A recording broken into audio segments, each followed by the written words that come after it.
Hello all, I Dr. Nidhi Sharma welcome you all for today's practical. The topic of the practical is the alkalinity of water sample. So we are going to perform the practical. Now what is the aim?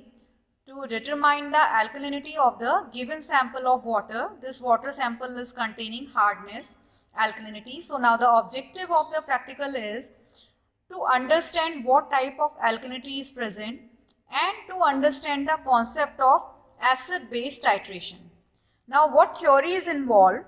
The pure water, it is neutral in nature and its pH is 7. But when there is a dissociation or hydrolysis of different minerals which are present in water, the water becomes alkaline. So alkalinity means there should be a presence of hydroxide, bicarbonate and carbonate ions in water. So in boiler, when we use these water, it creates the problem like the caustic embrittlement, the sludge and scale formation, and there are some other problems which occur during the boiler. These alkalinities can be estimated volumetrically by titrating the water sample against using the standard acid and by using the indicators methyl orange and phenolphthalein indicator. The chemical reactions which are involved in this titration is, the first reaction is hydroxide if present, then it is going to react with hydrogen ion and with what it is going to form water. It can be detected with the help of phenolphthalein. Carbonate will react with hydrogen ion, it will form bicarbonate, means half of the carbonate will get neutralized. It is again can be detected with the help of phenolphthalein, and the bicarbonate will react with acid to form water and CO2, and this can be detected with the help of methyl orange. Now this, how we will do this practical?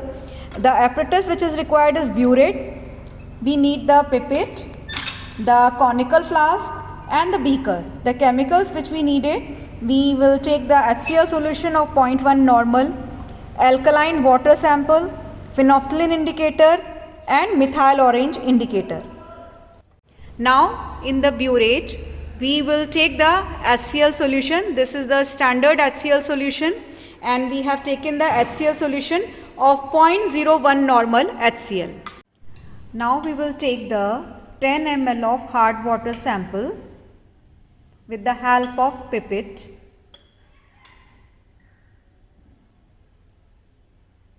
And that 10 ml water will be taken in the conical flask, which is also known as titration flask. So this is our first step, and in the burette already we have taken the standard HCl solution. Now to this hard water sample, we are going to add few drops of phenolphthalein. As you can see, immediately there is a color change. From colorless to it has turned pink. So now from the burette, we will start adding the acid solution,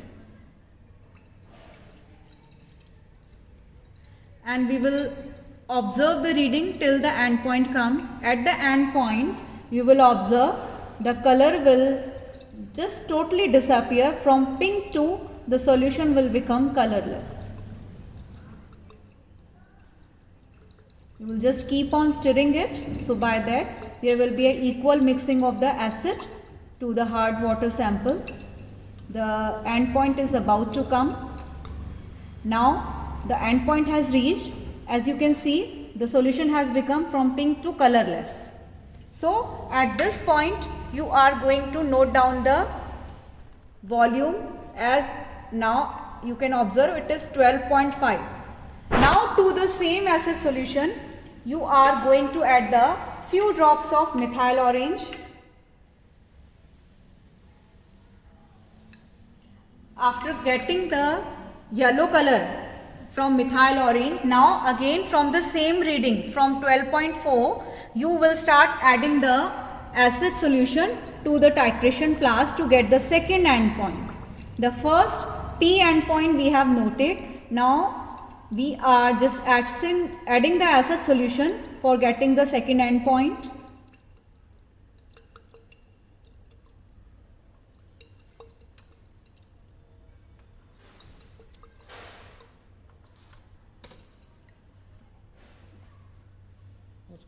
As you can see, till the 25 ml the point has not come, so we have refilled the burette again and started adding acid solution to the titration flask.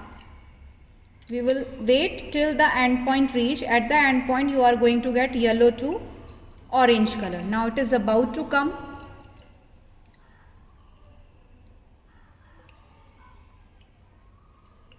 As you can see, there is a color change from yellow to it has turned orange.